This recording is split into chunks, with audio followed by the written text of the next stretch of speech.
student of Final Pro, Chamya Divya Deogal.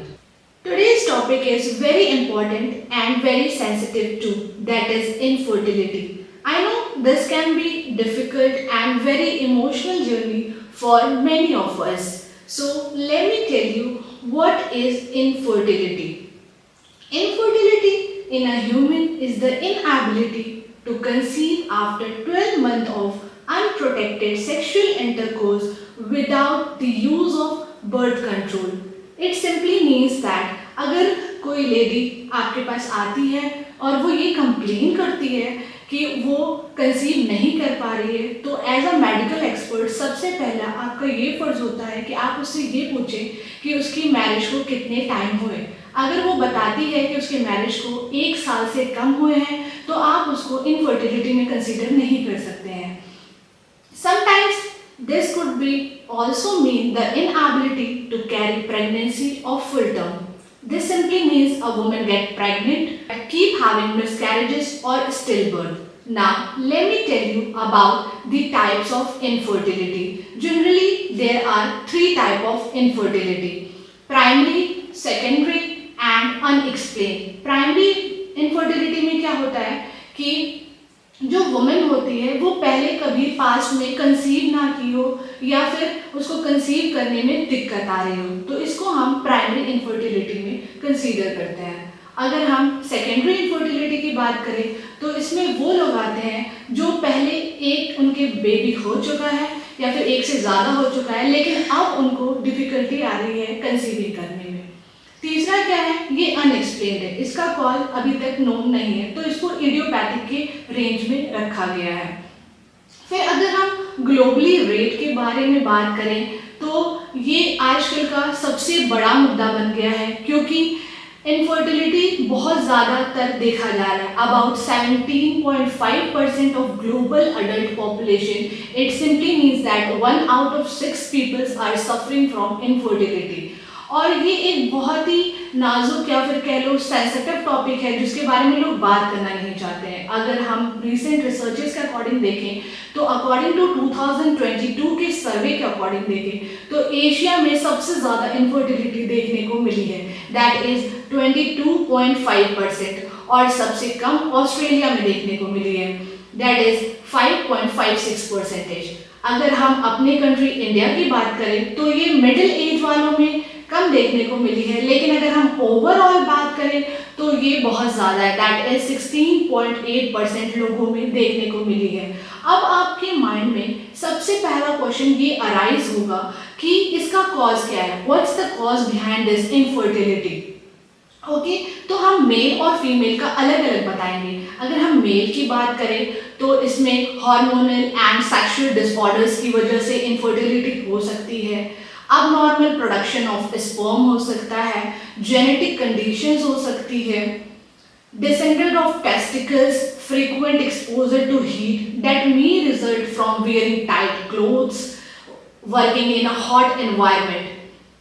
और अगर हम फीमेल की बात करें तो फीमेल में बहुत ज़्यादा इनफर्टिलिटी देखने को मिलती है उस कंडीशन में when there is ovulation disorder, that is PCOS।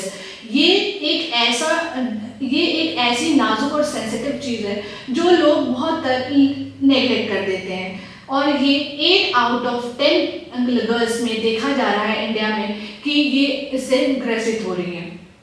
और PCOS एक बहुत मेन और मेजर रोल प्ले करता है इनफर्टिलिटी में।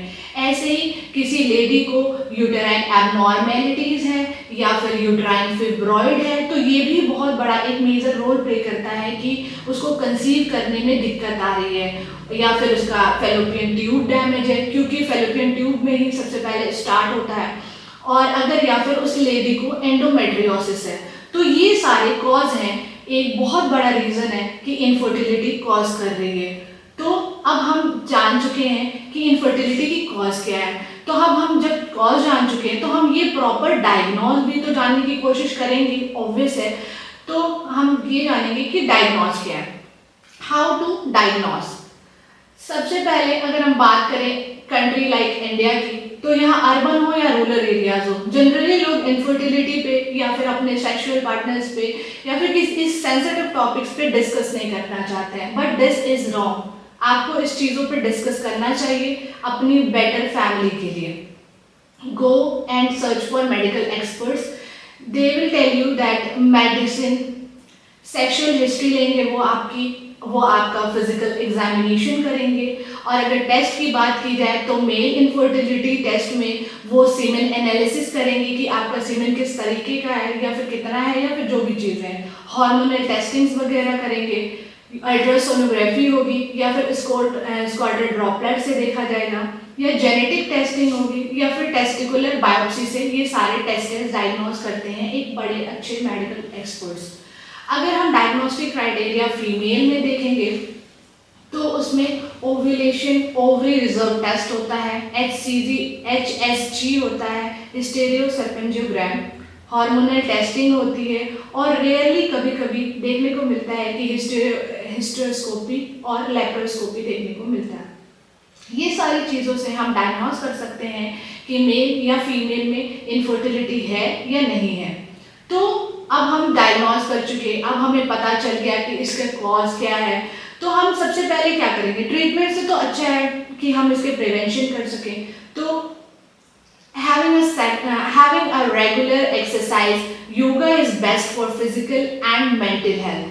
This will bring 4 important lifestyle pillars, that is food, एक well balanced diet, high fibrous food. अगर आप अच्छा खाना खाते हैं, अच्छा पहनते हैं, अच्छा रहते हैं, तो ये भी बहुत बड़ा इफेक्ट डालता है कि हमारी लाइफस्टाइल कैसी है। खाने से हम बहुत सारी चीज़ों को सही कर सकते हैं और एक हाई फाइबरस फूड बहुत ज़्यादा नेसेसरी होती है कि हम एक अच्छे रह सकें।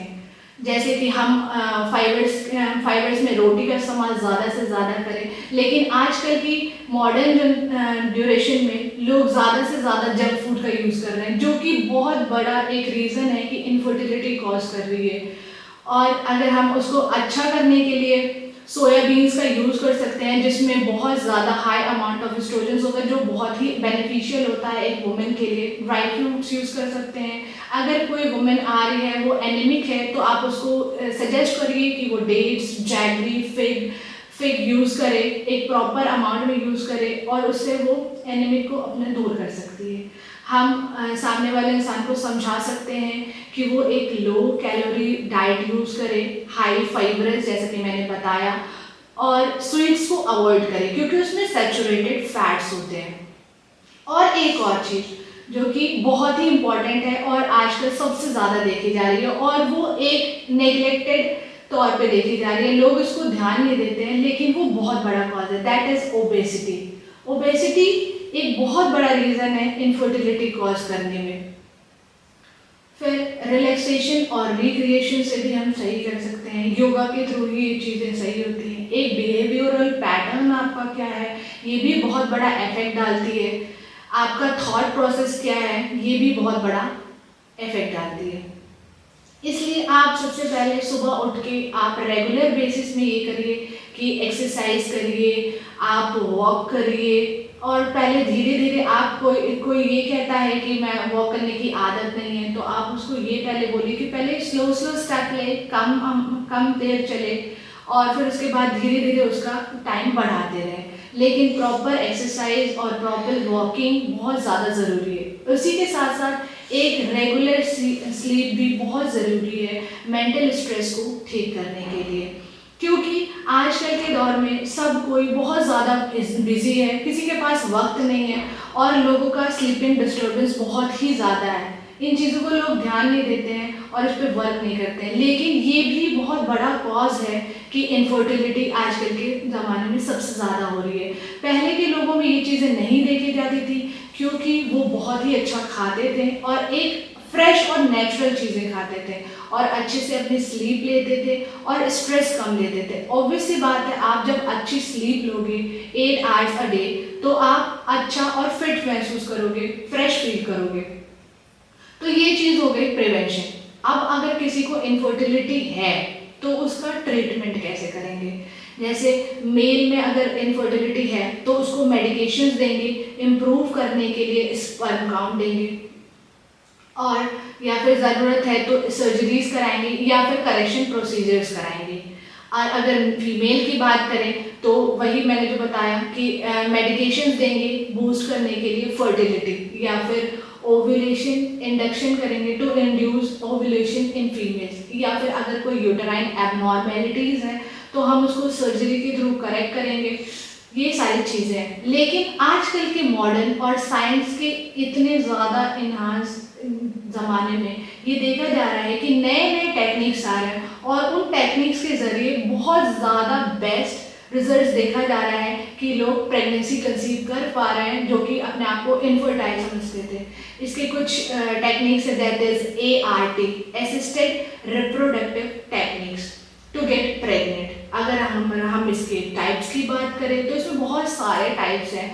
IUI, इंट्रायूटेराइन इंसेमिनेशन, इसमें क्या किया जाता है कि ट्रांसफ़र होता है स्पर्म का वुमेन के यूट्रस में। सेम लाइक IVF, जो कि हर किसी को आजकल सुनने में मिल जाता है कि इनका यहाँ पे IVF हो रहा है या फिर वहाँ पे IVF हो रहा है। पहले ये सब नहीं होता था क्योंकि टेक्निक्स इतनी आगे नहीं थी, और अब IVF बहुत ही ज़्यादा सर्कुलेट कर रहा है और लोगों को जानने की जरूरत मिल रहा है।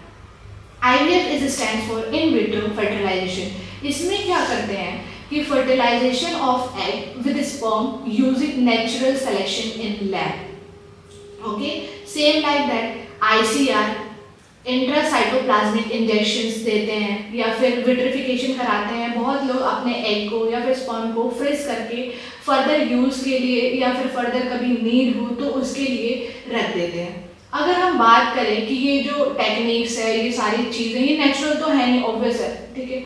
तो हम अगर इसके सक्सेस रेट की बात करें तो ये 40 से 50% सक्सेस रेट देखा गया है उन लोगों में जिसकी एज 35 से कम है, और जैसे ही जैसे एज बढ़ती जाएगी वैसे वैसे सक्सेस रेट कम होते जाएगा।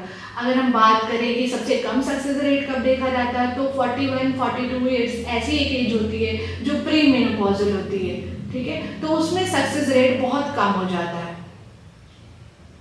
और फिर हम बात करेंगे कि इसके लिए क्या क्या प्रोडक्ट्स यूज़ कर सकते हैं। ऐसे तो बहुत सारे मैंने टेक्निक्स आपको शेयर कर दी, लेकिन अगर यूनानी के बेस देखें तो हम गो थ्रू तिला या फिर सीमेंट टॉप दे सकते हैं, अच्छी सेहत के लिए सेहत दे सकते हैं।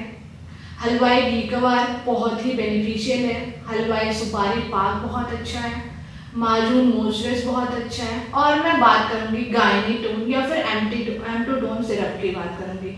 तो ये बेस्ट है PCOS ट्रीट करने के लिए। जैसा कि मैंने आपको बताया, PCOS आजकल का सबसे ज़्यादा ट्रेंडिंग और सबसे ज़्यादा लोगों में देखा जा रहा है। तो इसको ट्रीट करने के लिए एम्टोडोन या फिर गायनीटोन आप सजेस्ट कर सकते हो, वो बहुत ही बेस्ट सिरप है। तो ये सारी चीज़ें थी जो मैंने आपको शेयर की, और इनफर्टिलिटी पे आप भागने के बजाय, आप डरने के बजाय इसको समझिए कि ये बहुत बड़ा रीज़न है। आप अगर डरोगे, आप नहीं सुनोगे ये सारी बातें और आप अपनी बातें शेयर नहीं करोगे तो आप एक बढ़िया फैमिली प्लानिंग कभी नहीं कर सकते हो। Thank you, hope you like my video. Please like, share and subscribe.